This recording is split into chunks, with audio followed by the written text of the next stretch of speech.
A gente dá mais uns 4 minutinhos.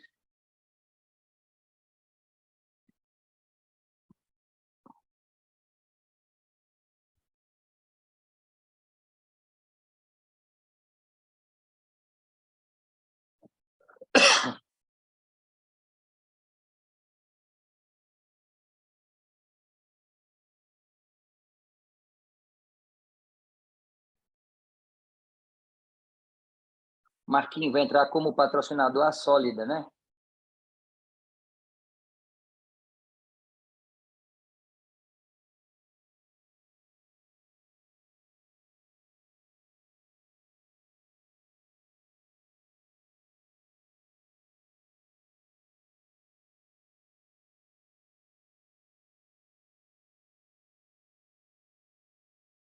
Marcos, agora seu microfone está liberado, pode ativar.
Então, pessoal, boa noite.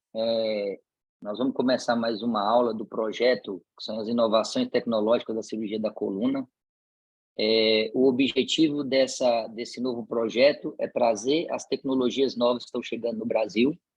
A aula será ministrada por um palestrante internacional e moderada por um colega brasileiro com larga experiência na área, tá? A aula hoje será sobre cirurgia endoscópica utilizando na coluna lombar, utilizando o método Eliquence. O moderador nacional é o Davi Del Curto, ele é o presidente da Latin American Spine Surgery Society, é diretor do curso de endoscopia de coluna do ICAD América Latina e é membro do grupo de coluna do Departamento de Ortopedia e Traumatologia da Escola Paulista de Medicina. Ele que vai fazer a moderação, vai fazer as perguntas no final e vai coordenar a aula. Davi, mais uma vez, obrigado aí pela boa vontade de sempre, pelo apoio à Sociedade Paulista de Coluna, e daqui em diante está em suas mãos. Obrigado, Ayrton, boa noite. Muito obrigado ao convite a todos. É um prazer enorme também convidar o Dr. José Gabriel Rugeles Ortiz, também conhecido por os mais íntimos como Pepe. Só passar um pequeno currículo dele aqui, ele é médico ortopedista pela Universidade Javeriana de Bogotá, Colômbia, cirurgião de coluna pela Universidade Bosque de Bogotá, na Colômbia. Ele também é coordenador acadêmico da pós-graduação da Universidade del Bosque, é cirurgião especializado em minimamente invasiva na clínica Reina Sofia, em Bogotá. Instrutor Não encontrei nenhum compromisso sobre cirurgião específico. Ele é instrutor do curso de cirurgia endoscópica e mínima invasão do CLEME, em Bogotá, e é coautor de mais de 35 artigos relacionados à cirurgia minimamente invasiva no centro de coluna, em conjunto com os doutores Jorge Ramírez Leon e doutora Carolina Ramírez.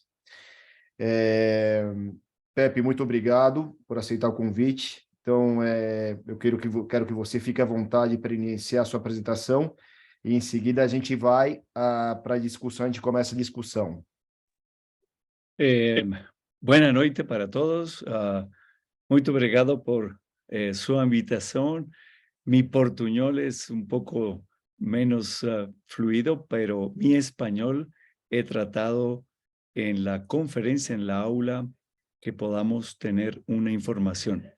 A continuación, vamos a revisar un tema específico de cirugía endoscópica de la columna utilizando un método que es el sistema de la compañía Eloquence, con la cual hemos ido desarrollando no solamente los elementos y diseños de instrumental, sino hemos ido buscando hacer que la información para ustedes y para todos los futuros cirujanos de endoscopia tenga una versatilidad, una gran facilidad para el uso y que tengamos diferentes opciones de tratamiento, que cada vez la cirugía endoscópica se comienza a utilizar de una forma más frecuente.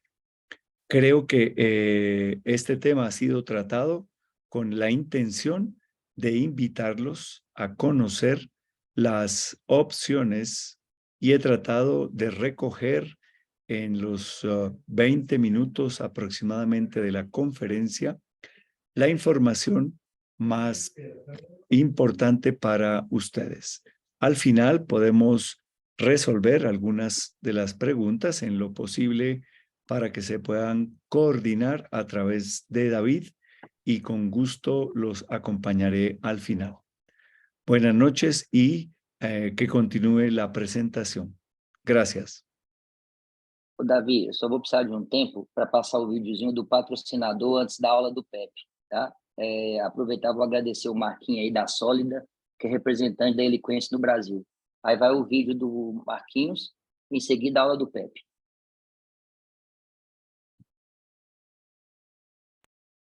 Hello, and welcome to Eloquence.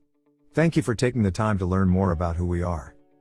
In this video we will go over the SurgiMax Energy, our full product line, and how Eloquence can benefit yourself and the safety of your patients.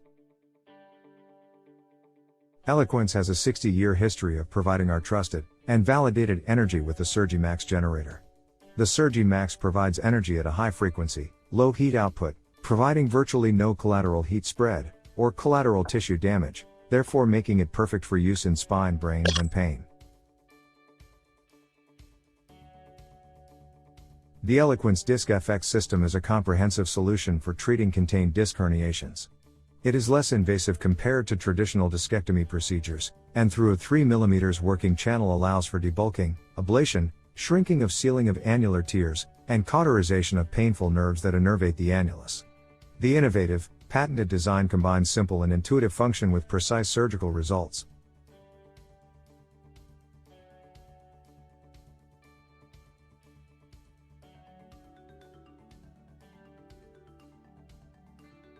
The Disc FX Mini is a similar tool set that is smaller in size, allowing access to treat contained disc herniations in the cervical spine. Like the Disc FX set, the Disc FX Mini is less invasive compared to traditional discectomy procedures, and allows multifunctional therapeutic options such as debulking, ablation, and modulation.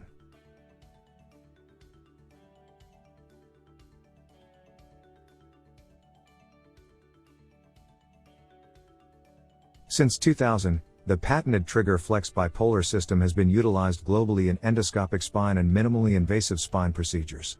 Compatible with all working channel scopes, the Trigger Flex bipolar system is a complement to all procedures for hemostasis, shrinkage, or ablation effects in soft tissue.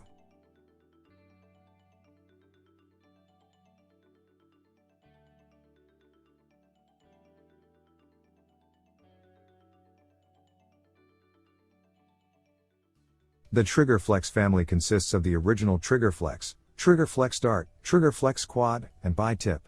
This unique collection of bipolar probes are available in multiple lengths and sizes and deliver our precision energy for ablation, coagulation, nerve transection, and annulus modulation. For years Eloquence has been a leading producer of minimally invasive radiofrequency energy. Eloquence leverages this expertise with a full line of technologically advanced devices and instrumentation to endoscopically treat spine disorders. Eloquence endoscopes feature crystal clear optical definition, and have accompanied high-quality instrumentation that allow for ultra-precision and durability. Our endoscopes are compatible with all major endoscopic towers and camera systems, and are available for transforaminal, interlaminar rhizotomy, and stenosis approaches.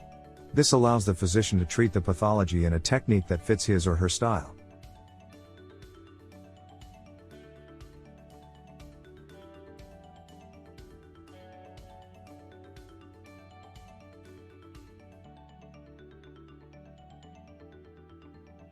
Eloquence provides instruments that will allow you to access the pathology using working tubes, dilators, graspers, trifines, kerosins, punches, and much more. We're dedicated to providing you with the proper tools to be successful in treating your patients in the safest and most precise way possible.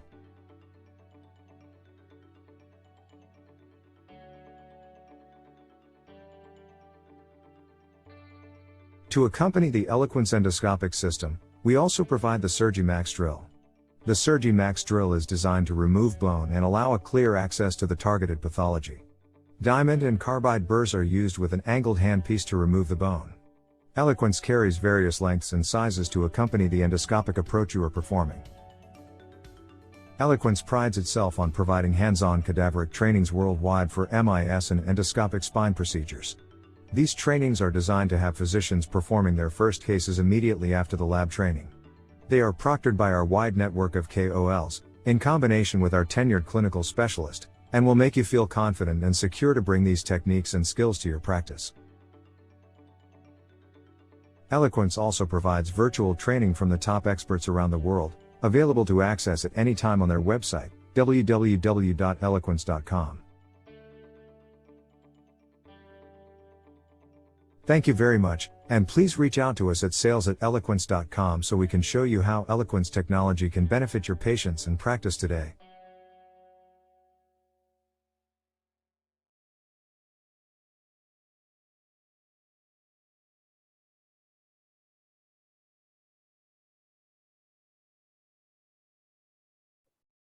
Acho que podemos começar com a apresentação do Sr. Pepe agora.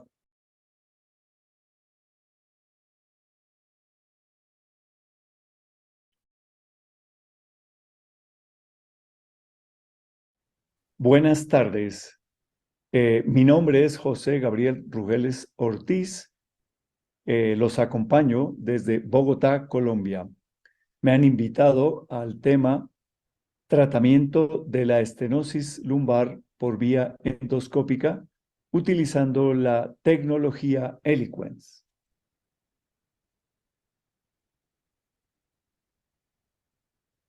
¿Por qué hacer cirugía de mínima invasión y endoscopia? Es la primera pregunta que nosotros hacemos. La cirugía abierta está asociada a una significante morbilidad y tiempos muy prolongados de convalecencia en todos los pacientes y exige una larga experiencia.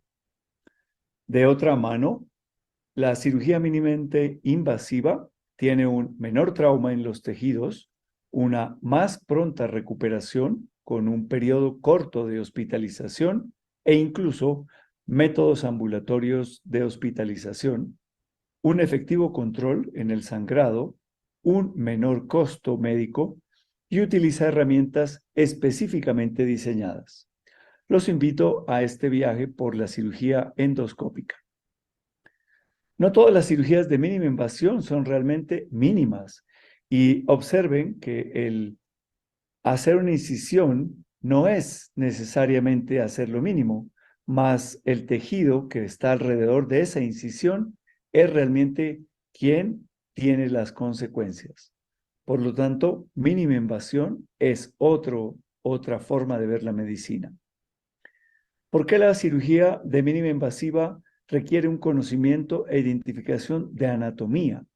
Nosotros somos cirujanos, no somos técnicos, sino cirujanos, y podemos controlar directamente todos los tejidos, en especial los componentes óseos, los componentes del tejido blando, los componentes de las estructuras vasculares, arteriales o venosas, y las estructuras neurales, en especial el saco dural y las raíces.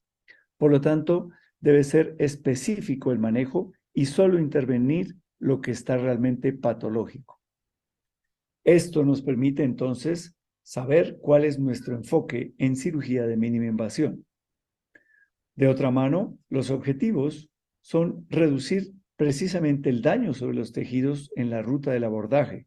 Hablamos de evitar una atrofia de la masa muscular, disminuir la fibrosis, que generalmente es un problema, y no inestabiliza el complejo facetario debido a su puntual acción, y tampoco altera la alineación, evitando el síndrome de la espalda plana.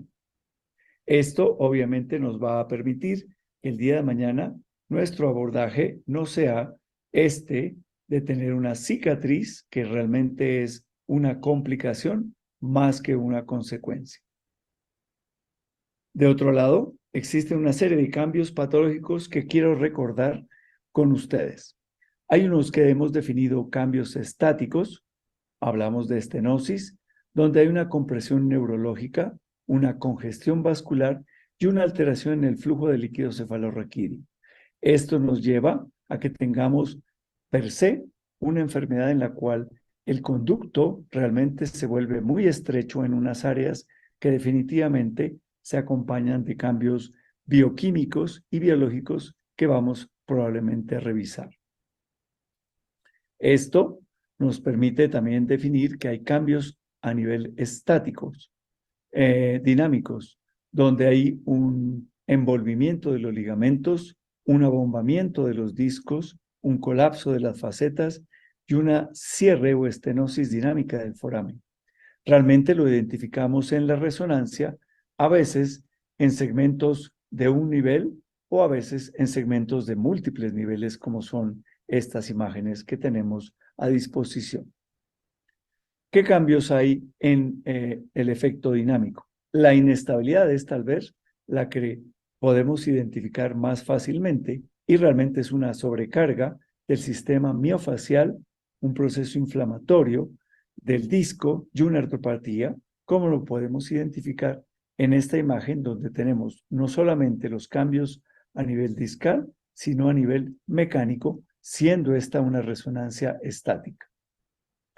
De otro lado, los cambios entonces se pueden agregar al componente dinámico en los osteofitos y su respuesta en cuanto a formación de los tales, hipertrofia de las facetas o engrosamiento. Y por el otro lado, los cambios dinámicos a nivel de los tejidos blandos, como son las extrusiones o hernias, las hipertrofias, los quistes facetarios, los tejidos cicatrizales y las congestiones venosas que hay en todos estos elementos.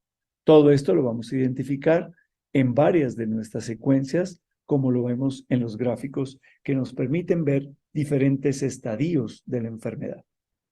Por lo tanto, creo que hay que identificar la patología ósea con estos hallazgos, que realmente son hallazgos que van en su mayoría a ser identificados en las estructuras que vamos a intervenir por mínima invasión.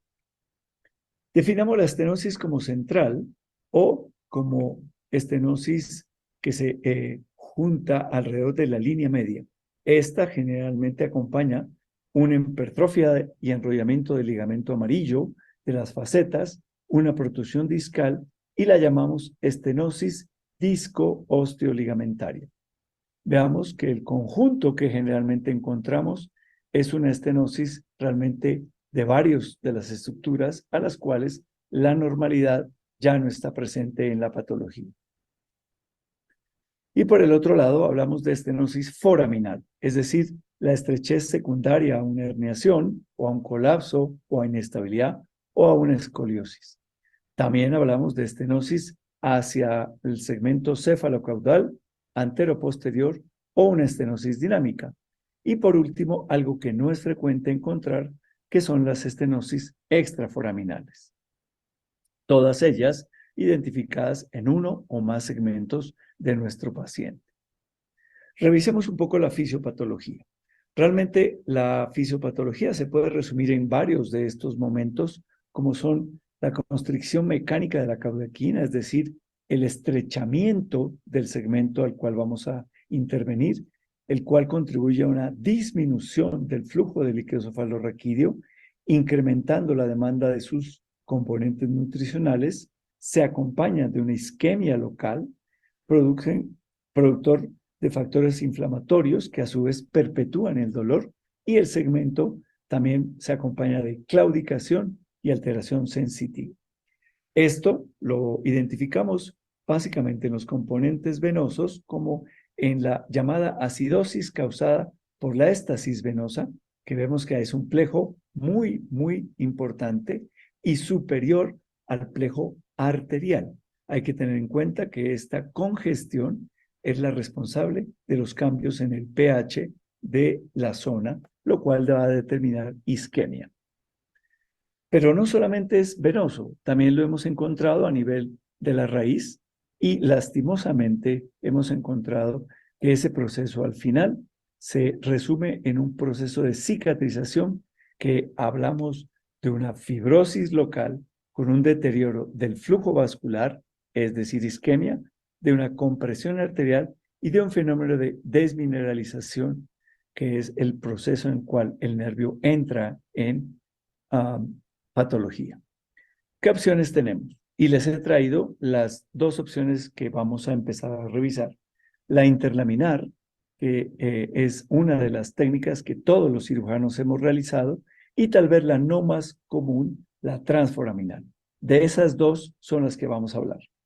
¿Por qué tomamos una decisión? La tomamos de acuerdo a la anatomía, es decir, miramos la opción entre una ventana interlaminar y el espacio discal, evaluamos la forma de la lámina y de la faceta y hablamos del abordaje interlaminar que nos permite hacer un evento denominado hoy en día over the top. Y por el otro lado, es una decisión basada en patología. Hablamos entonces, si hablamos de una estenosis central, tendrá un enfoque diferente a un foraminal y diferente a una hipertrofia facetaria, a un quiste facetario o a una hipertrofia de la misma. Es decir, esas dos son las herramientas con las cuales optamos nosotros por hacer o un abordaje interlaminar o un abordaje transforaminal. ¿Qué necesito yo para una descompresión? Ok, aquí vamos a comenzar a ver que necesitamos realmente un instrumental con un diseño específico. No son las mismas elementos que tenemos dispuestos todos los días en salas. Estos dispositivos son efectivos porque ya tienen, como lo vemos, unas denominaciones, es decir, Rimmer, raspas, cinceles, endokerrison, driles de alta velocidad o driles angulados. Estos son opciones que nos sirven específicamente y hablemos de la foraminoplastia. La foraminoplastia es la descompresión ósea y ligamentaria, ya hoy en día llamada outside, técnica outside. Quiere decir, vamos a ir de afuera hacia el interior de la columna. Y se puede hacer por un abordaje ipsilateral, resecando parcialmente el SAP o proceso articular superior, reduciendo el perfil del mismo y removiendo un fragmento extruido en el caso de que sea el disco. Si hablamos de una estenosis foraminal, revisemos que hay diferentes grados de estenosis y estos son los grados en los cuales nosotros ingresamos, grado 3 o grado 4, que son en los cuales más intervención debemos hacer. De otro lado, la descompresión transforaminal exige unos pasos en el cual nosotros identificamos la articulación, o sea, la cápsula, discúlpeme, el desplazamiento hacia inferior e interno, seguimos el borde del SAP, ascendemos a este borde superior, identificamos el cartílago articular, o sea, la faceta, identificamos el nervio emergente y por último identificamos el disco. Estas son las estructuras o pasos en los cuales nosotros hacemos. Veamos un video que nos puede representar algo de esto. Aquí estamos dentro de la cánula, estamos identificando al fondo sobre esta estructura el saco dural y aquí encontramos el SAP, que es la estructura con una Kerrison. Identifiquen ustedes, hacemos la resección del fragmento que necesitamos liberar para posteriormente ingresar al saco y liberarlo. Veamos un esquema. Realmente el esquema me permite transferir a ustedes la mayor información. Aquí tenemos la faceta que la hemos tinturado de azul identificamos, o bien sea con un elemento llamado trefina, podemos hacer un remanente, es decir, liberamos parte de él, o utilizamos un elemento como el Kerrison, en el cual ya nos permite haber retirado parte de ese contenido de la faceta, y observen que aquí ingresamos al disco y al interior. Lo mismo en la parte superior, si necesitamos hacer una mayor liberación, y encontramos que podemos acceder ya al espacio discal cuando hacemos precisamente la resección del SAP, o sea, del proceso articular superior, que es la intervención más frecuente que van a hacer ustedes por vía transforaminal. Miremoslo ahora ayudado por una fresa, es decir, un drill que nos trabaja a una velocidad muy alta. En esta, la fresa nos permite hacer un trabajo directo. Aquí encontramos la fresa haciéndolo directamente sobre la pared del SAP. Miremos que hay bastante trabajo de esta fresa, y observen al final, nos permite tener una liberación para que con la Kerrison podamos hacer la parte final y liberación de esa estructura. Realmente no hacemos mayores intervenciones con transforaminal. Parece algo que es realmente muy puntual, y así lo hacemos de una forma muy puntual. Muy bien, vamos para la interlaminar. En este caso es la igual dirección que todo abordaje abierto, y creo que en el auditorio todos han hecho abordajes interlaminares. Hacemos la disección Roma con un dilatador, colocamos una cánula y posteriormente un endoscopio. Observen que no es complejo, no hay que pensar en que necesitamos una preparación especial. Sí hay que hacer la educación, pero no necesitan hacer nada diferente a simplemente ubicarse anatómicamente. Esto nos permite entonces, mediante el intensificador de imágenes, en una proyección antero-posterior, marcar la línea media, identificar la ventana ósea, identificar su lámina, su faceta, su ligamento amarillo, ingresamos al espacio epidural, manipulamos el tejido neural y probablemente necesitaremos hacer hemostasia. Miren que los pasos son los mismos que ustedes hacen cuando hacen procedimientos abiertos. No hay ningún secreto en hacer cirugía endoscópica, simplemente la herramienta es diferente. Veamos también los manejos del componente óseo, que es para mí la clave en esto. Identificamos la lámina, hacemos una decompresión, que es la palabra con la cual nosotros trabajamos, y lo hacemos bien sea con drill o con endokerrison, y hacemos una liberación del amarillo o manual con tijera o con radiofrecuencia. Y por último, ampliamos al otro lado haciendo un over the top, es decir, una liberación contralateral. No hay secretos, créame que no hay secretos. Veamos gráficos. Y estamos haciendo la utilización de la fresa, en la cual hacemos una semiluna. Estamos viendo la faceta articular, pero ella no la tocamos. La ingresamos desde el borde medial hacia la línea media. Esta es la espinosa. En el segundo caso, ampliamos esa escarificación sobre la lámina. Y por último, podemos terminar ampliando en el margen inferior, es decir, en la lámina superior de nuestra vértebra inferior. Esto lo han hecho ustedes. ¿Con qué? Con las herramientas tubulares o con lupas o con micro. Es decir, el camino es el mismo, no es diferente. Cuando se hace contralateral, vamos obviamente hasta el otro lado, y estos son los pasos. Identificamos el borde de la lámina y hacemos un ascenso hasta la línea media. Identificamos el ligamento interespinoso, identificamos el borde inferior de la apófisis espinosa, avanzamos hasta el margen de la lámina contralateral y trabajamos con el saco dural como línea imaginaria de horizonte. Esto es el gráfico. Observen que ya nuestra fresa está mucho más avanzada, ha superado la línea de la espinosa y trabajamos en la lámina contralateral, haciendo la disposición, la liberación e incluso del extremo más opuesto a nosotros. Esto es lo que se denomina la liberación over the top, que en otras técnicas también lo hace, es decir, en la técnica biportal, que no es el tema de nuestra charla el día de hoy. ¿Qué necesitamos? Necesitamos realmente un diseño especial. Es decir, esto es lo novedoso. Son endoscopios con canal de trabajo amplio, permiten manipulación más rápida, permiten una mejor visualización, un más amplio rango de trabajo y el uso realmente de elementos muy precisos como los drills o fresas que lo denominamos. Este diseño del endoscopio nos permite hoy tener un endoscopio de hasta 7.1 milímetros de trabajo. Miren el diámetro de canal que tenemos.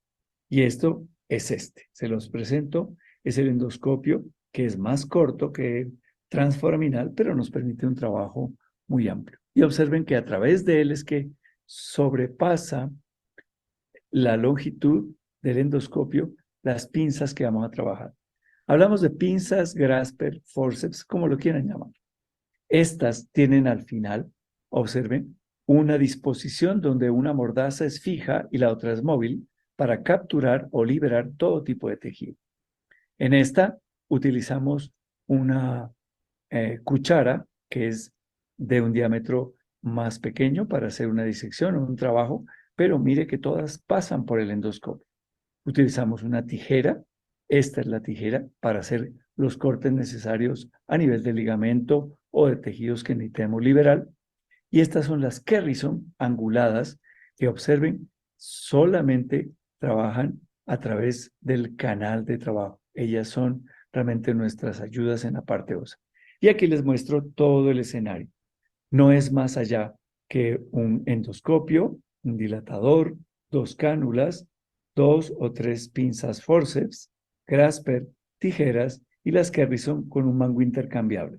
No tienen un equipo grande, tienen simplemente diversos diámetros para ubicación de la patología y liberación del mismo. Pero no somos solamente elementos metálicos, somos elementos eléctricos. ¿Cuáles son esos elementos eléctricos? Realmente la radiofrecuencia. La radiofrecuencia, que en este caso tenemos el Trigger Flex Quad y el Surgimax Plus Ultra, que son denominaciones para trabajar, y esta es nuestra fuente de radiofrecuencia, que es la Surgimax Ultra, la cual nos sirve para trabajar en diferentes tipos de radiofrecuencia. Aquí les presento Trigger Flex, que tiene una posibilidad de tener un mango diferente, pero son de misma longitud y tienen una capacidad de ser anguladas, es decir, van a trabajar a hasta 35 grados de libertad para poder trabajar en diferentes ángulos y son las que nosotros utilizamos para endoscopia común y corriente. Pero tenemos especialidad y aparece la Trigger Flex Quad, la cual observen que tiene 2 puntas, es decir, 2 cabezas. ¿Para qué? Para trabajar mucho más rápido y su ergonomía es mucho mejor que las anteriores. Pero también tenemos Quad Pro, que es la que podemos tener con un trabajo y una longitud que nos permite hacer no solo una manipulación, como lo podemos ver acá, sino que nos permite trabajar en 2 puntos a la vez. Esto es una ventaja enorme. Y no siendo contentos con la parte eléctrica de la radiofrecuencia, les presento el drill o los drills, en los cuales hay diferentes cabezas, y aquí lo puedo ver, cabezas que son cortantes de forma ovalada, de diferentes diámetros, que todos atraviesan o pasan por el canal de trabajo de nuestro endoscopio. Y aquí tenemos las referencias. Tenemos la fuente o el motor, tenemos el pedal, la pieza de mano, o recta o ergonómicamente hecha, con un set en el cual ustedes ven que lo podemos tener, y diferentes diámetros que vienen desde 3.7, 6, hasta 4 y hasta 6 de diámetro de trabajo de las fresas. Esto es lo que nos permite el trabajo sobre la parte ósea a una velocidad que, como lo puede mostrar acá, podemos tener hasta 50.000 revoluciones por minuto, lo cual nos permite un trabajo muy seguro. Muy bien, y después de esto ustedes me preguntan, bueno, ¿es tan bueno el sistema? Aquí les traigo un par de datos que me interesa que ustedes vayan viendo. Este es un informe de uno de los autores, hablamos del doctor Stefan Ellinger, quien comparó el trabajo en cuanto a la escala visual de ODI, la escala visual análoga de espalda, de glúteo y de pierna, y observen en el preoperatorio y en el postoperatorio sus resultados. Realmente son sorprendentes. Es un grupo de 115 pacientes donde los resultados son 91, o sea, el 79.1% de sus pacientes califican como excelente y bueno. Y hay obviamente resultados malos o pobres hasta en un 20.9%. Este para un grupo de población muy puntual en cuanto al grupo que trabajó él. Pero más que comparar, yo creo que hay que mirar cuáles son las ventajas y desventajas de nuestro sistema comparado con lo que tenemos hoy. Realmente las ventajas es una mínima agresión a los tejidos versus procedimientos muy ambiciosos en otras técnicas. Tenemos un menor dolor postoperatorio, una rápida evaluación y retorno laboral, una rehabilitación muy temprana, una anestesia que no es general, es regional. Esa es una herramienta con un monitoreo neurológico que nos permite tener seguridad que la descompresión la estamos haciendo sin lesión. Abordamos directamente la patología y tenemos mucho menor sangrado que cualquier procedimiento. Entonces, las ventajas sí realmente son unas de las razones por las cuales debemos considerar el método de endoscopia para empezar a utilizarlo en nuestros pacientes. Muy bien, y les traigo unas reflexiones que son simplemente las que yo quiero que ustedes al final de esta charla lleven para su casa. Primero, los resultados ya son similares a los sistemas tubulares y a los sistemas tradicionales. Tienen una muy baja tasa de reoperación, no generamos inestabilidad segmentaria porque no tenemos compromiso del estado mecánico de la columna. Nuestras complicaciones son similares. Requiere obviamente una curva de aprendizaje adecuada, un proceso de educación, es decir, trabajar con workshops en diferentes escuelas, y un método de mentoría es el más seguro. Es decir, estar acompañado por alguien que ya desarrolla el trabajo es realmente una muy buena opción. Y por último, este método es un método alternativo a los que ustedes muy bien lo hacen, que es el método del microscopio. Es posiblemente una descompresión no sea mucho más exacta que la que hacemos bajo las técnicas abiertas, debido a que hacemos con un trabajo muy puntual, menor trauma en los tejidos paravertebrales, músculo, fascia.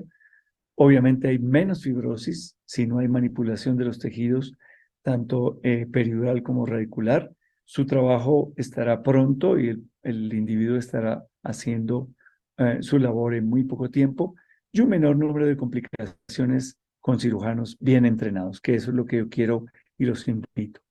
Les agradezco por su atención, espero haberles dado una idea de lo que es el nuevo mundo de la endoscopia y los invito a ser coequiperos en esta nueva etapa de la cirugía endoscópica para con ustedes, ojalá pronto vernos. Un gusto en haber participado, gracias y buenas tardes. Obrigado, Pepe, pela apresentação, excelente aula, muito boa aula, obrigado por todo o seu passo a passo, por todo o seu conhecimento que você dividiu com todos aqui. Então vamos começar com algumas perguntas aqui, algumas discussões, começando aqui pelo chat. Uma dúvida que apareceu aqui, Pepe, a respeito de como que você decide, mais especificamente nas estenoses do recesso lateral. Como você decide entre o acesso interlaminar y el acesso transforaminal? Gracias. Espero que la información haya tenido no solamente el contenido, sino el sentido de una buena información. Creo que la clínica del paciente, es decir, los síntomas, nos van a definir dos caminos. Si el síntoma principal es claudicación neurológica, la opción será una descompresión interlaminar. Si la clínica del paciente es predominantemente radicular, la opción será transforaminal. Esa es la primera opción que uno como cirujano debe clasificar al paciente. La segunda herramienta de diagnóstico, que es para mi concepto, radiografías, o sea, rayos X simples y dinámicos del segmento a investigar, determinan la presencia o no de inestabilidad segmentaria, la cual se debe confirmar o descartar con los estudios. La tercera herramienta está en la correlación entre las imágenes de resonancia y la clínica del paciente. Es decir, que exista una buena correlación clínica e imágenes. La cuarta herramienta que yo utilizo para seleccionar la opción del manejo es los estudios de electrofisiología, entendiéndose como electromiografía del segmento a estudiar o los estudios de potenciales evocados somatosensoriales, que pueden o confirmar o descartar uno de los dos síntomas, sea claudicación o sea radiculopatía. Y el quinto elemento que yo siempre tomo es cuál fue la respuesta positiva o negativa a procesos de diagnóstico e intervención. Es decir, a bloqueos que pueden ser, en el caso central, un bloqueo epidural, o en el caso de la radiculopatía, un bloqueo transforaminal o selectivo que nos permita calificar la mejoría o no de los síntomas. Entonces, son realmente 5 herramientas que les permiten a ustedes seleccionar de acuerdo al síntoma predominante de consulta, no a las imágenes, cuál es la opción para ustedes seleccionar la más adecuada para ese paciente, que es importante particularizar el tratamiento o individualizar el tratamiento. Então, para colocar aqui, resumir, paciente que tem hipertrofia facetária, hipertrofia de ligamento amarelo, já tem uma diminuição do diâmetro do canal central, mas com sintoma apenas radicular, sem claudicação. O senhor faz pelo acesso transforaminal? Correcto. Tá. O senhor consegue abrir bem o teto do recesso, descomprimir bem a raiz de crânio caudal. Tá. Correcto. Esa es la mejor opción. Si el paciente tiene un predominio de claudicación neurológica con los hallazgos clínicos de imágenes y de electrofisiología, me oriento a un proceso cuya opción es interlaminar. Tá. Apenas se o paciente tiver claudicação, vai pelo acesso interlaminar. Apenas com claudicação. Correcto. Es el motivo de consulta más frecuente en grupos en general de pacientes mayores, con cambios multinivel, con cambios crónicos, a diferencia del paciente más joven que acude por dolor predominantemente radicular. Ese individuo tiene no tantos cambios avanzados a nivel óseo, no hay inestabilidad y probablemente el disco y los elementos del foramen estén más comprometidos que el canal central. Entendi. Ayrton, você, no seu time, na sua equipe, vocês também seguem assim esse conceito de sintoma apenas radicular, vocês fazem a descompressão apenas transforaminal? Davi, boa parte sim, só quando a estenose é muito, muito grande e se ele tiver sintoma birradicular, da raiz que está saindo e da raiz que está descendo, aí interlaminar. Tá. O nosso time, a gente dá preferência para o acesso interlaminar mesmo nos sintomas radiculares. A gente observa que você tem uma maior visualização de toda a trajetória da raiz, de cranial para caudal. Quando você remove todo o ligamento amarelo, a técnica é bem parecida com a over the top, mas com a diferença que a gente não vai para o outro lado, né? Então, você tira o ligamento amarelo, drila bem a borda medial da faceta pelo acesso interlaminar, considerando que o paciente não tem sintoma da raiz emergente, apenas da raiz descendente, então sendo só um sintoma de raiz descendente, o acesso interlaminar tem sido, para nosso time, a melhor opção, mas, lógico, cada um tem um ponto de vista, isso daí é uma coisa que vocês vão ver nos congressos, essas variações, absolutamente normal. Ô, Davi, deixa eu aproveitar e perguntar para você, acho que é a pessoa que mais pode responder. Eu tenho feito bastante interlaminar nos últimos tempos, tá? Até mesmo pelas discussões que a gente acaba... Eu converso muito com você, com pessoas do seu grupo e vejo vocês fazendo algumas coisas. Naqueles casos que você tem estenose foraminal associada, você chega a girar o endoscópio para tentar limpar lá dentro um pouco, a ponto de fazer quase uma transforaminal interna? Sim. A gente tem até inclusive eu vou perguntar para o Pepe isso daí, a gente tem uma casuística, talvez a complicação mais chata que a gente tem tido na endoscopia é a desestesia pós-ópio.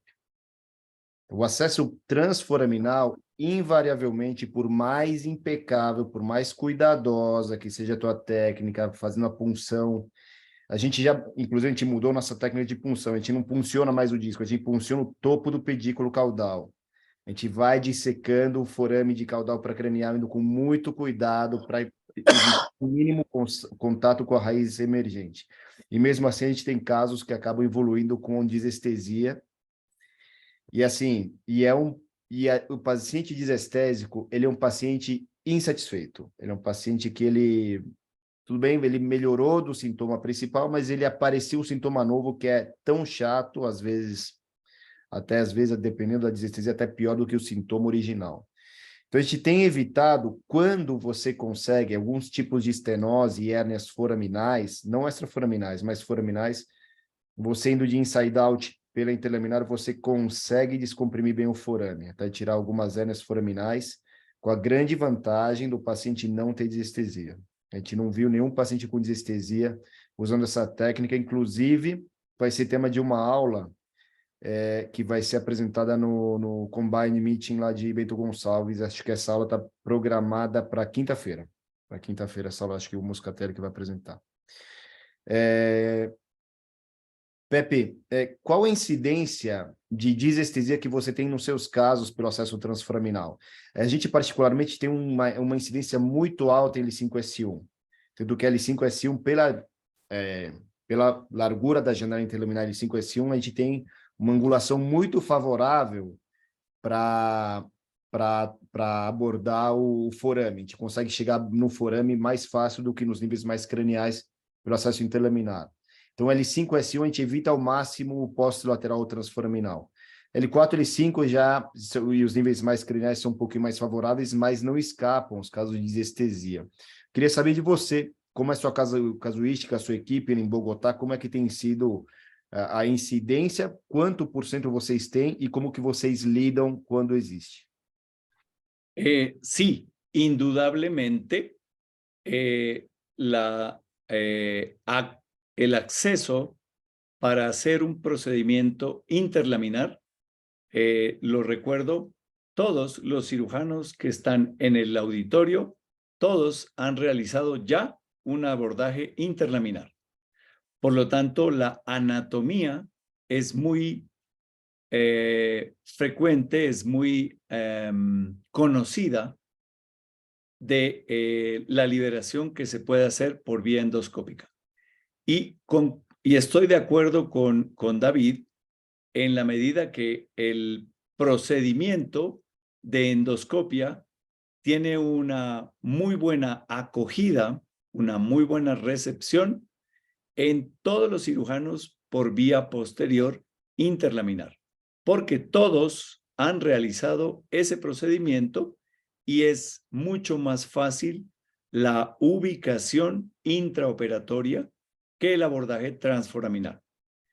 Realmente el abordaje transforaminal tiene primero una anatomía que no es la más conocida por nosotros, los cirujanos, y evidentemente la disestesia por la irritación y manipulación del ganglio de la raíz dorsal, que es secundaria a la raíz emergente, genera un disconfort, una no aceptación, que estoy de acuerdo con David. A veces el paciente mejora de su patología discal, pero se aparece un síntoma nuevo que no lo tenía.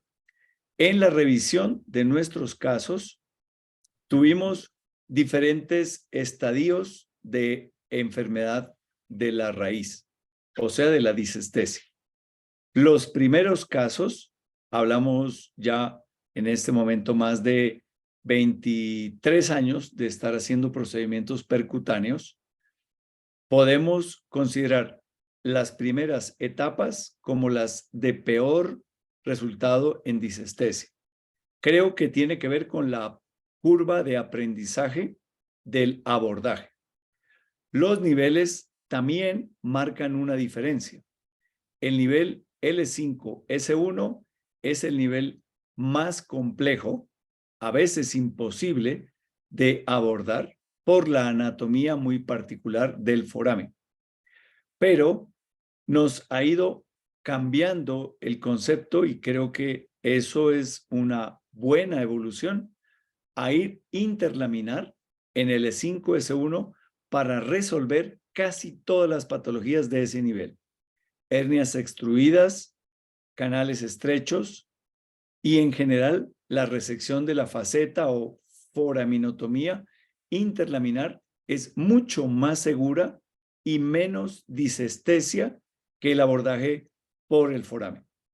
Entonces creo que en este momento va a empezar a separarse la cirugía endoscópica en algo interlaminar por su facilidad, por su frecuencia en el desarrollo, por su no complejidad, porque no es compleja, es simplemente relacionarse con simplemente la profundidad, y se quedará la abordaje transforaminal para patologías muy exactas, muy puntuales del SAP y del disco.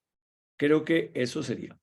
En número, nuestro porcentaje actualmente, después de todos estos procedimientos, no supera el 5% de disestesias.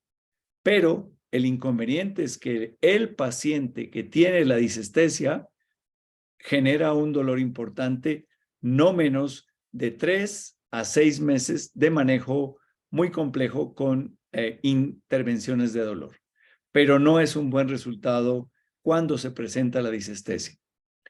Creo que la actual técnica de hacer un abordaje con cánulas biseladas, o sea, con un slip, y no circulares, como lo hacíamos al puro comienzo, nos generó un cambio para identificar la raíz emergente.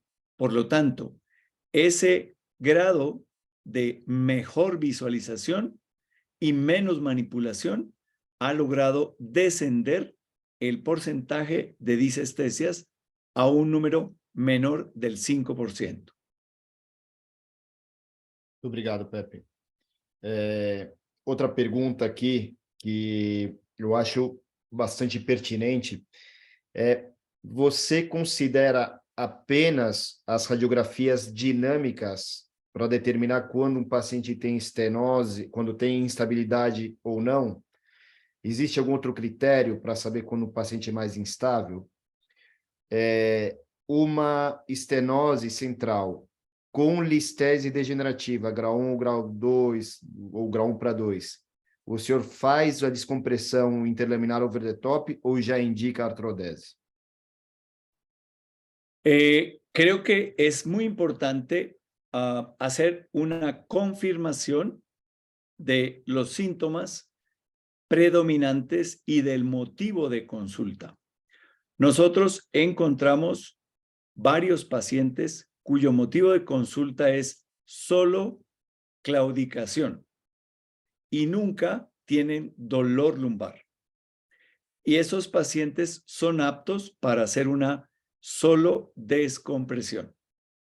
Para aquellos que tienen doble motivo, claudicación y dolor lumbar que no mejora o que se identifica más bien con las radiografías dinámicas, probablemente tendremos que hacerle una oferta de una artrodesis que en algunos pacientes puede llegar a ser necesaria sin tener que pasar por la cirugía endoscópica, sino directo a la artrodesis.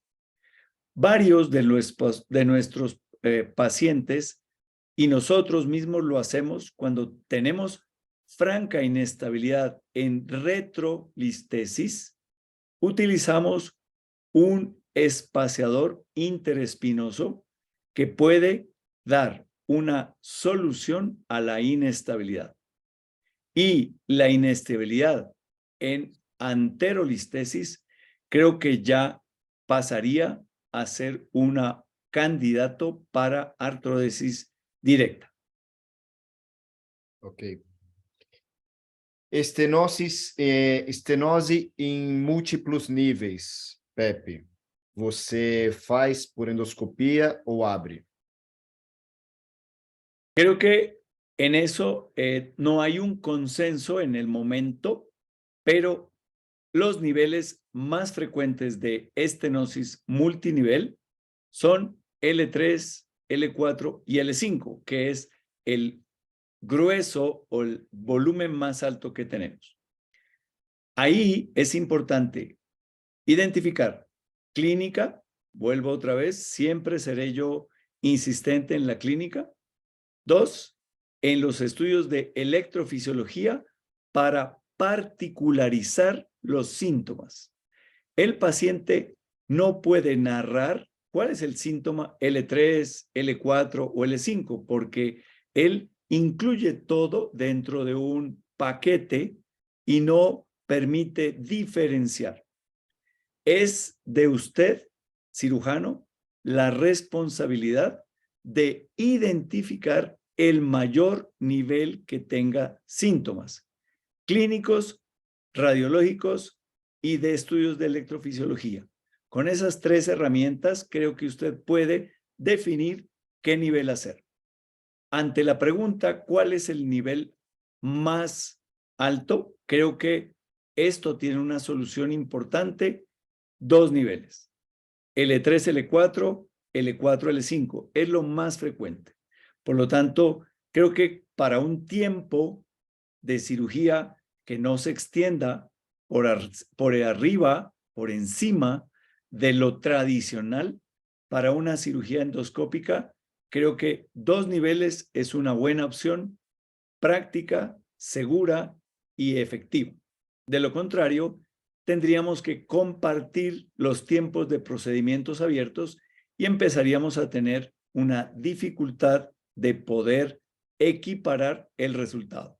Entonces, 2 niveles es una buena opción, siempre identificando cuáles son los niveles más complejos y más sintomáticos de ese paciente. Muito bom, Pepe. Ô, Davi, o que você tem feito? Até quantos níveis você tem feito por endoscopia? E a partir de quando você pensa em fazer aberto, ou só faz tudo endoscópico? Eu considero 2 níveis também. Até 2 níveis, estenose central, ok. 3 níveis é demais. Eu digo até pela questão da ergonomia do cirurgião, tá? A cirurgia da estenose quem não está habituado cansa um pouquinho, né? O braço, a tua posição. Por isso eu insisto muito, né, nos cursos que não é só o posicionamento do paciente que é importante, né? A comodidade, né? A ergonomia do cirurgião é muito importante para ele poder conseguir ficar 2, 3 horas, né, operando, né? Até quem tem mais experiência pode até se prolongar um pouquinho mais para fazer e para desempenhar, né? Eu acho que assim a estenose de canal é uma cirurgia que depende muito da performance do cirurgião, tá? Então, o cirurgião, para performar bem, ele tem que estar numa postura muito relaxada, tem que estar com a cabeça boa, tem que estar todo o equipamento. Acho que o nível de exigência, assim, a imagem da ótica tem que estar perfeita. Você vai passar muito perto do tecido neural, então você tem que estar enxergando tudo muito bem. A tua broca, né? O teu drill tem que estar funcionando muito bem. Você tem que ter a disponibilidade de pelo menos duas brocas, uma cortante e uma diamantada, para cada etapa da cirurgia. Diamantada para quando você está mais perto do nervo, e a cortante mais para a parte mais grosseira, quando você está na cortical mais externa, né? Da lâmina e da faceta. Então, isso tem que ter um set de love, de Kerrison, de tesoura, tudo para te ajudar, né? Para você poder fazer a tua cirurgia com comodidade sem bater cabeça, né? E eu digo mais uma coisa. Eu acho que, assim, algo que atrapalha muito na cirurgia, que é um fator muito importante para determinar ou para tomar cuidado numa cirurgia endoscópica para estenose de canal. Hoje, para mim, é o top do top na cirurgia endoscópica, estenose de canal lombar, tá? Eu acho que é a cirurgia mais bonita e a mais vantajosa para o paciente. Só que o paciente geralmente é idoso, né? Essa semana eu operei um paciente de 94 anos, super saudável, tem uma cabeça melhor que a minha. Incrível, cara, super. Mas ele tinha uma estenose, nível até alto, L2, L3, ele já tinha sido operado pela técnica aberta por outra equipe, tá? Por outras equipes. Esse caso particular desse paciente de 94 anos, ele é super saudável, não era hipertenso, ele era magro, não era hipertenso diabético, mas não é a realidade. Você tem muitos pacientes com estenose grave, mas que são cardiopatas anticoagulados, diabéticos descompensados, que têm uma série de comorbidades clínicas. Então, aqui vai minha outra pergunta para o Pepe.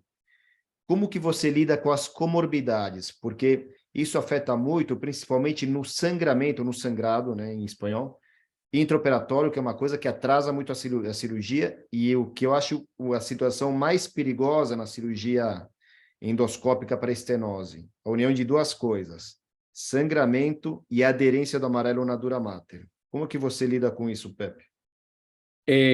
Hay que considerar esa una ventaja que tenemos en el lado de endoscopia sobre el lado abierto.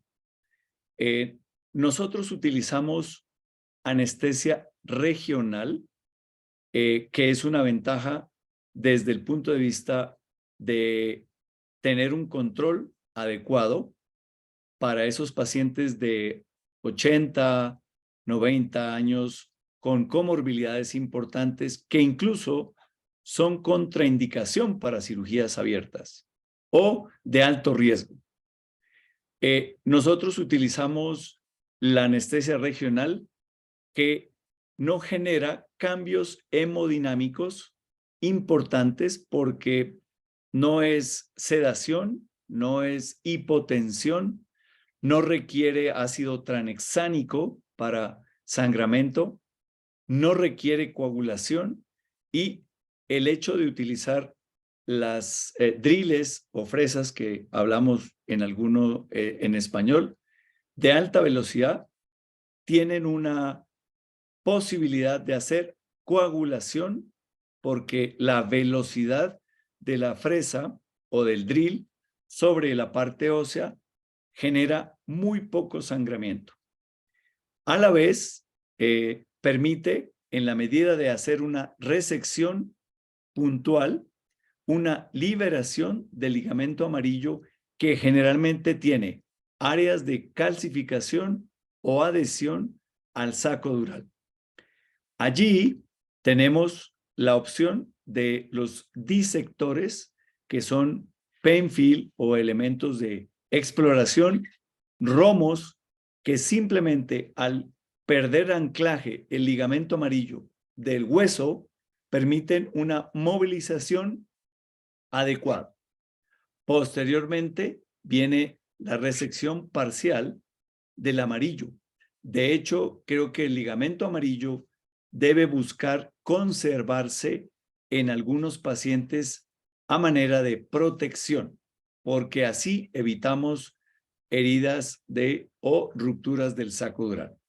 Entonces, elementos de alta velocidad, como los driles, combinados con una adecuada manipulación del ligamento amarillo y resección puntual, hace que el complejo que estaba presionando inicie una liberación del saco dural que permite una mejor movilidad. Entonces, creo que va a favor de los procedimientos abiertos. Ahora, siempre el tiempo en cirugía es importante. Lo que buscamos con el ejercicio de la endoscopia es estar en tiempos menores que los procedimientos abiertos, y eso lo logra en la medida de hacer un recorrido, una secuencia en la técnica, es decir, iniciar una liberación ósea, una liberación de tejido blando y posteriormente una exploración del compartimento del saco o de la raíz. Por lo tanto, esto es una técnica quirúrgica la que hay que respetar, igual que las técnicas abiertas. Cuando usted no sigue la secuencia, probablemente tenga problemas. Para controle de sangramento, o senhor só só usa anestesia local e sedação? Correcto, sí. Nosotros utilizamos solo anestesia regional. Algunos colegas, un colega que ustedes conocen, que es alumno y compañero, el doctor Nicolás Prada, en otra ciudad, hace procedimientos bajo anestesia general.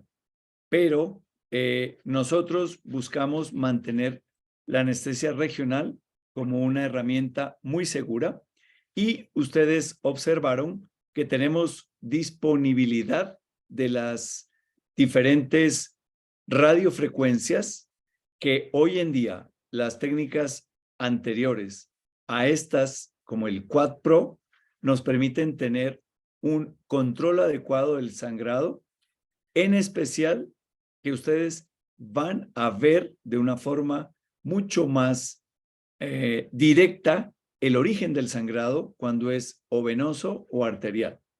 La mayor parte, y lo vieron allí, la mayor parte de nuestro sangrado es una congestión venosa. Por lo tanto, vamos a podernos adelantar a esa ruptura no intencional, pero accidental, de alguno de los elementos vasculares, pero usted, con la presión del agua, con el dirigir el endoscopio y además con estos elementos de radiofrecuencia, tiene una posibilidad de hacer una hemostasia realmente muy, muy directa. Ayrton, os casos de estenose central você tem feito com anestesia local e sedação?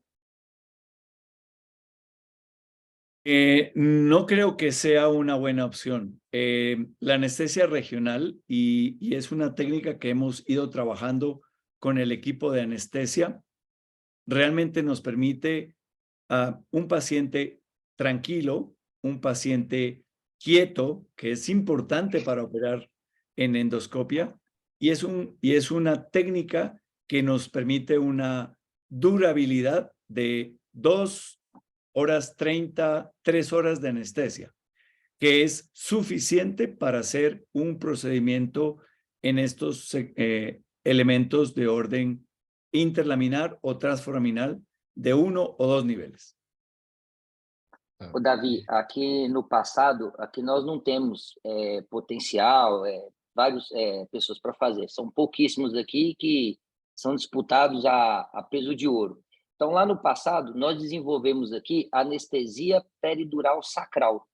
Tá? Juntou eu e o João Abrão, que é um anestesista aqui, que é um docente, e nós fizemos uma solução que ela dura até 6 horas. Então, eu entro com uma agulha de hack número 20 pelo hiato sacral, coloco um pouco de contraste para eu ver aquela árvore de Natal toda desenhadinha e ver até onde é que ele sobe. E a gente usa de 20 a 30 ml dessa solução, que ela envolve xilocaína, ropivacaína e decadron. Então, assim, e aí, além disso, eu faço anestesia do trajeto, né? Então, até 6 horas eu já usei essa anestesia com muito bom resultado.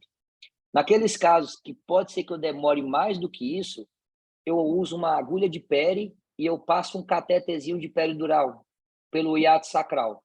E eu deixo aquela torneirinha do lado de fora ali e eu posso complementar à medida que eu vou descomprimindo, que o líquido vai se espaçando. Aqui a gente tem resolvido tudo com peridural sacral e anestesia de trajeto.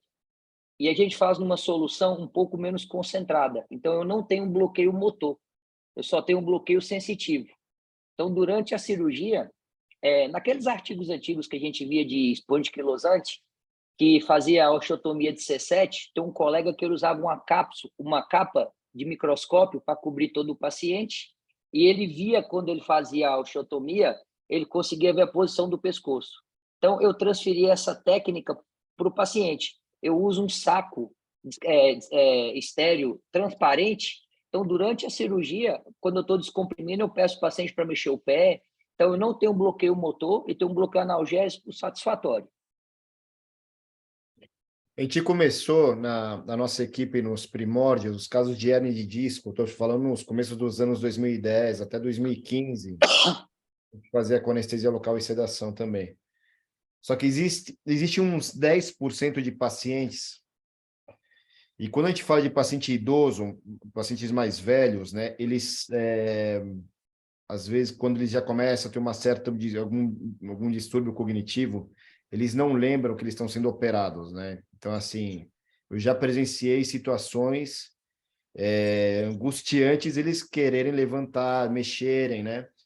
E isso é uma coisa que fez com que a gente mudasse totalmente a nossa conduta com relação à anestesia. A gente passou a fazer anestesia geral em todos, e isso foi uma grande mudança da nossa qualidade de vida, da toda a equipe cirúrgica, com o paciente quieto, em silêncio.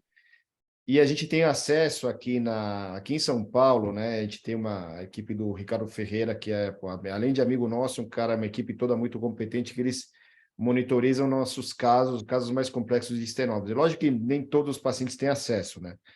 Podem fazer, mas isso é uma ferramenta que a gente tem da monitoração intraoperatória que ajuda muito, né? No sentido de, tanto para você, controle da qualidade da descompressão, quanto nas situações um pouquinho mais tensas da cirurgia, quando você tem alguma aderência, né, de ligamento amarelo, algum tecido que você precisa descolar, e você vai vendo o quanto isso pode estar irritando o nervo, né, quanto isso pode afetar. Então, isso é uma forma que melhorou muito, assim, o conforto para o paciente, inclusive, conforto para o anestesista e para toda a equipe que está operando. Então, desde 2016, a gente só tem feito tudo com anestesia geral, e alguns casos em que é possível a gente faz com monitoração também.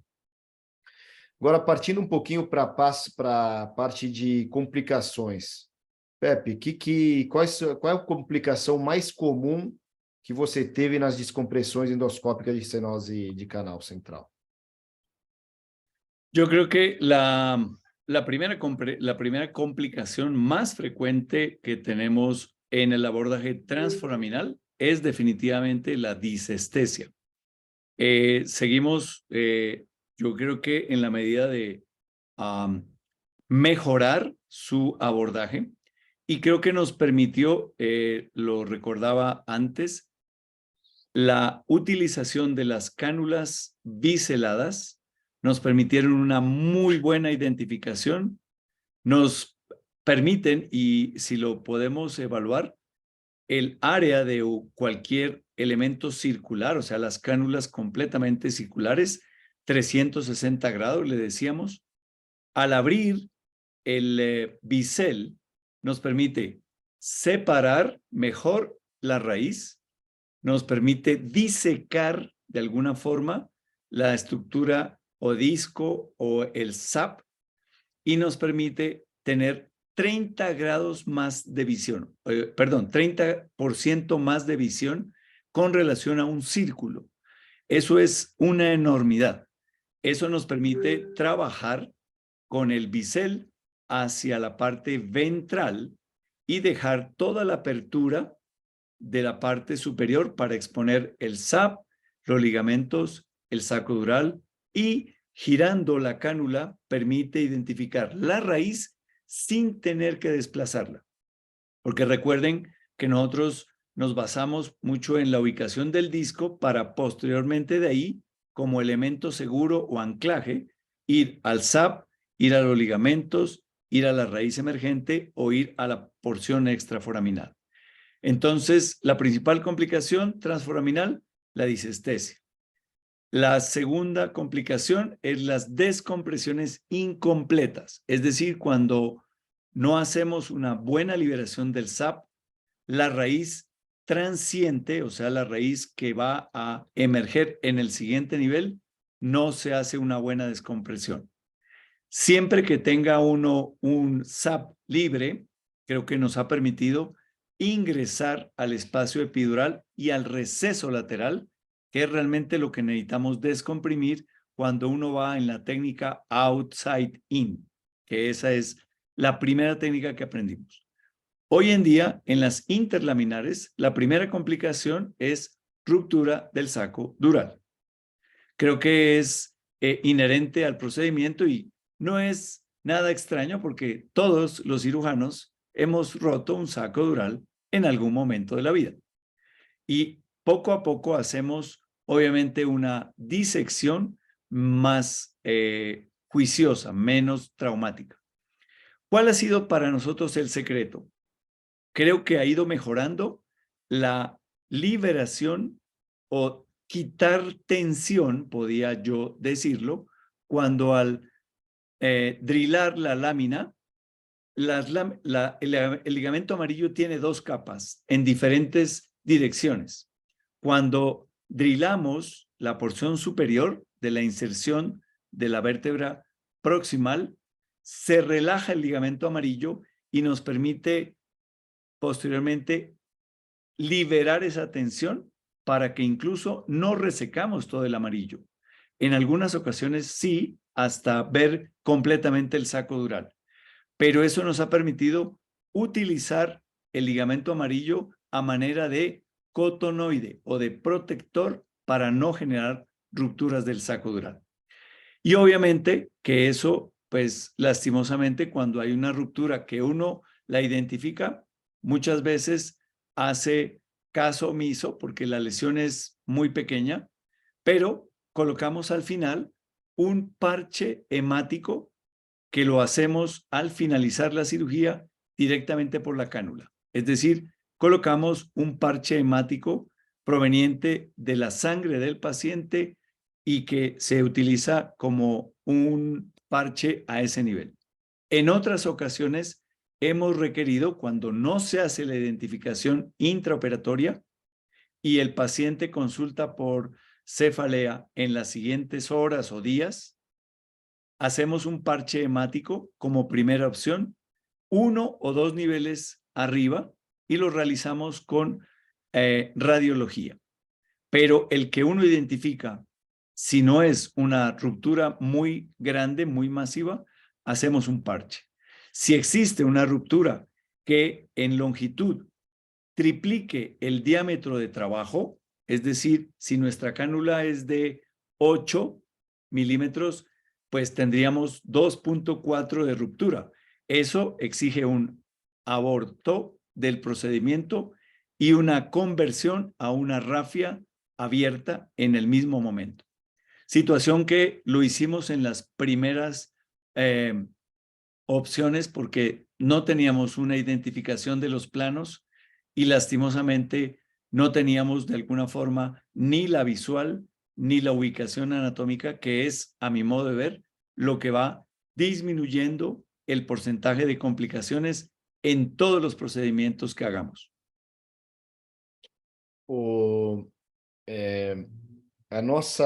Nos casos de estenose, os casos de abordagem transforaminal, 100% de acordo, Pepe. Até a disestesia é, sem dúvida, a complicação mais frequente e a mais chata, a que mais perturba o médico, o cirurgião e o paciente no pós-operatório. Na abordagem interlaminar, na estenose central, a nossa complicação mais frequente, lógico que a lesão dural é bastante frequente, só que ela é assintomática na grande maioria das vezes, tá? Então, a gente coloca na grande, assim, uma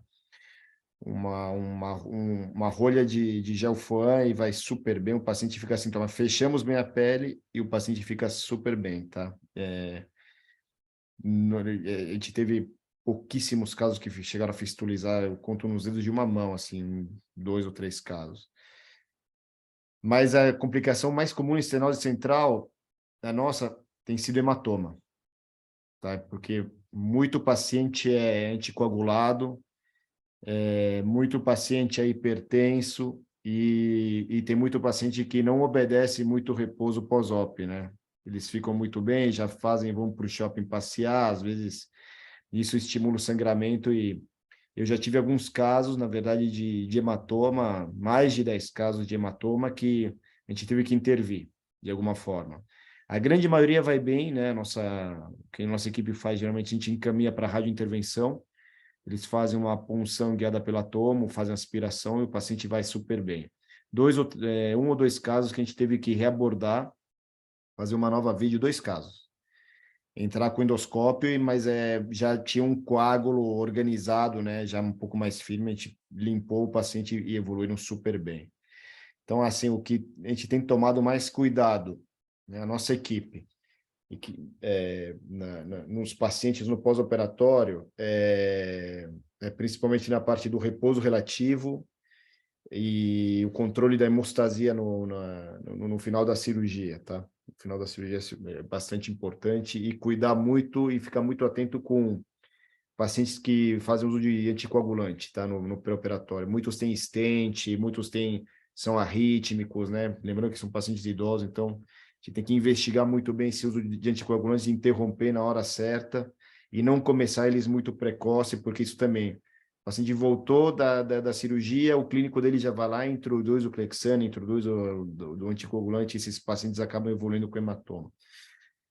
E a dor do hematoma é pior do que a dor original, tá? Tem casos assim que o paciente urra de dor e não conseguia andar. Tá? Porque eu penso, não, hematoma é uma dorzinha.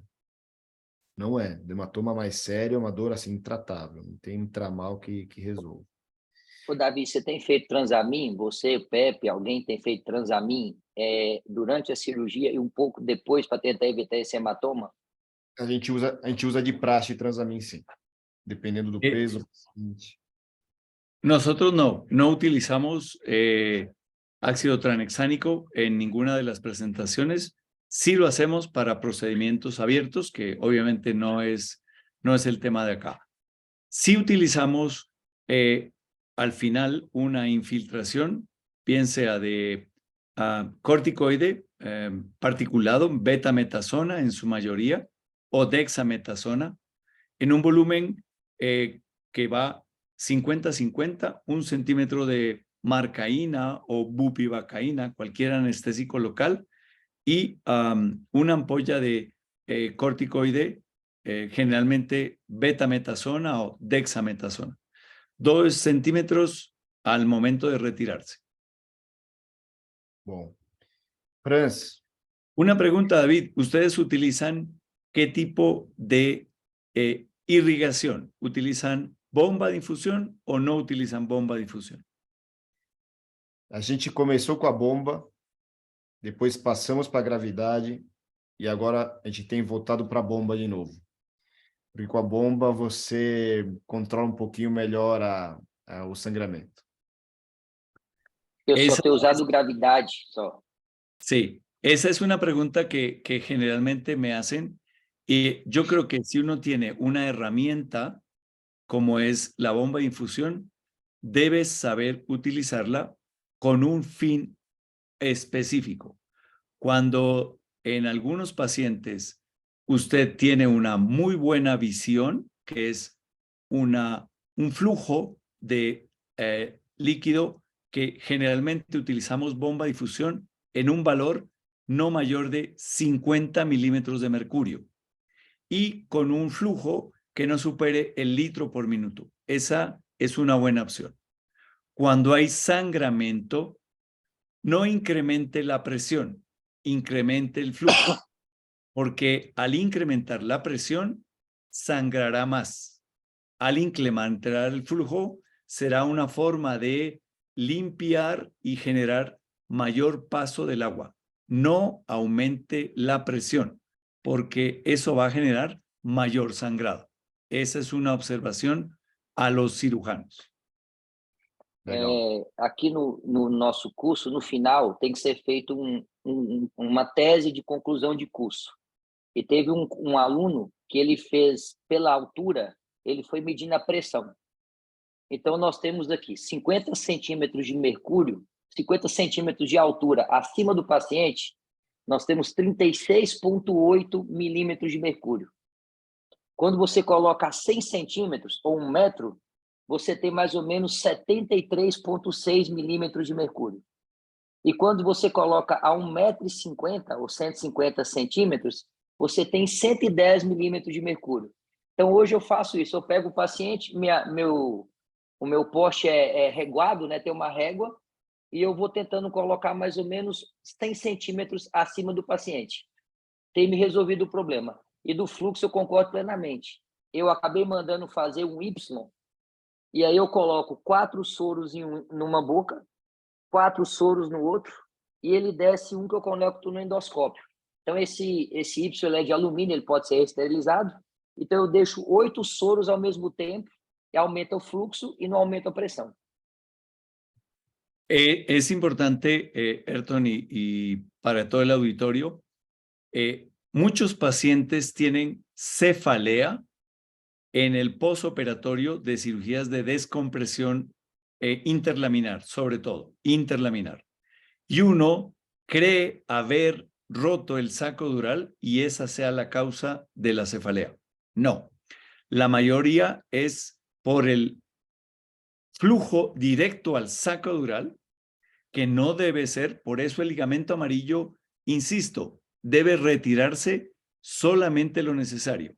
De lo contrario, el ligamento amarillo va a ser una barrera de protección para que no golpee el agua, el saco dural, y se transmite a la parte del cerebro y el individuo tiene dolor en la nuca, en el cuello, en la región cervical y cefalea. Y uno piensa que tiene una fístula de líquido cefalorraquídeo. No, es la presión que no debe superar en lo posible los 50 milímetros de mercurio. Muito bom. Eu acho que só mais esse comentário, não sei se o Davi teve a oportunidade de ver um caso. Teve um colega que operou um caso de estenose lombar e o paciente o mandou muito forte e acabou indo para o CTI para cuidados. Não teve intercorrência nenhuma. E aí resolveram fazer uma ressonância cervical. E tinha líquido, tinha soro fisiológico dissecando a medula aqui em cima. Então, o que você disse, provavelmente a maioria de nós não vai fazer ressonância para isso jamais, mas o que você falou faz muito sentido. Nosotros hemos tenido, no en esta temporada, en otra temporada atrás, cuando utilizábamos una bomba improvisada, porque era el suero recubierto por un tensiómetro, una presión que generaba, y con el manómetro subíamos la presión y eso no se puede controlar. Ese me parece que debe ser una herramienta que no se debe utilizar. Utilicen o irrigación por gravedad, que es segura, y lo acaba de nombrar Ayrton, o el uso de una bomba de infusión, que es cuantificar exactamente. Nosotros tuvimos ingreso de aire, burbujas de aire, cuando usted entra con la cánula y se retira con la cánula, lo que hace es ingresar burbujas de aire que el líquido lo que hace es empujarlas y a través de todo el espacio epidural pueden llegar hasta la región, como dice Ayrton, cervical. Y obviamente una burbuja en el sistema central generaría un neumo que está descrito como complicación de procedimientos endoscópicos. Está descrito. Muito bom. Bom, acho que a gente já passou mais de 1h30 aqui do webinar. Tá chegando Qué bueno. Este es simplemente un ingreso y creo que la invitación es a documentarse, a entrenarse y a estar siempre claro que la correlación médica, clínica, de imágenes y el procedimiento que usted tenga como propuesta sea la mejor opción para ese paciente. Ese es siempre mi mensaje para el auditorio. Muito obrigado, Pepe. Ayrton, mensagem final. Eu queria agradecer a presença de todos. Agora já baixou um pouquinho, mas, Pepe, foi a maior número de pessoas no webinar, foi com a sua aula até hoje. Agradeço muito aí. Agradeço ao Davi, ao grupo do Serra, que tem muita gente que entrou aí, ao Franz, a todos. Espero que vocês entrem mais vezes. E, Pepe, muito obrigado por tudo. E, Davi, obrigado por participar aí e fazer com que a reunião engrandecesse aí o conhecimento de todos. Obrigado a todos aí. Obrigado, Pepe. Parabéns mais uma vez pela aula e pelas... Obrigado para vocês y buena noite, buena noite. Y próximamente nos vemos en otro tema. Este es una muy buena opción de no solamente volvernos a ver, sino de compartir lo bueno y algunas veces lo malo, pero créame que es mejor lo bueno, es muy bueno. Obrigado a todos. Boa noite a todos. Boa noite. Valeu, Boa Davi. noite. Valeu, Tchau. Pepe. Franz, um Obrigado. abraço. Tchau, tchau. Abraço. Obrigado para vocês. Valeu.